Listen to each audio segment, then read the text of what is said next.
नमस्कार दोस्तों।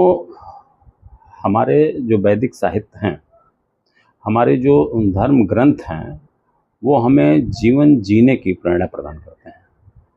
हम अपने जीवन को किस तरह से अनुशासित कर सकें, इसका श्रेष्ठतम मार्गदर्शन हमारे धर्म ग्रंथ करते हैं। पातंजल योग दर्शन के समाधिपाद के 33वें सूत्र में कहा गया है कि मैत्री करुणा मुदितोपेक्षाणाम सुख दुख पुण्य पुण्य विषयाणाम भावनातश्चित्त प्रसादनम।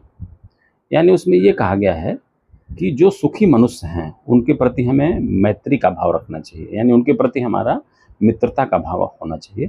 और जो दुखी मनुष्य होते हैं उनके प्रति हमारा दया का भाव होना चाहिए, और पुण्यशील मनुष्यों के प्रति प्रसन्नता का भाव होना चाहिए, और जो दुष्ट प्रवृत्ति के लोग होते हैं उनके प्रति उपेक्षा का भाव होना चाहिए।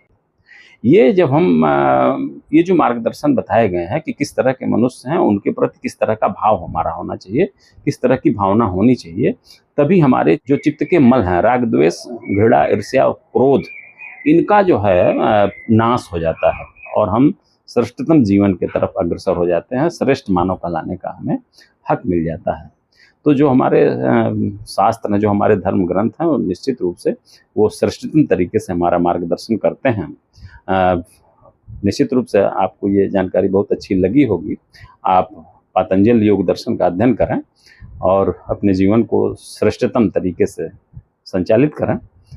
अगली बार फिर किसी इसी तरह के आध्यात्मिक ज्ञान के साथ फिर मिलूँगा। नमस्कार।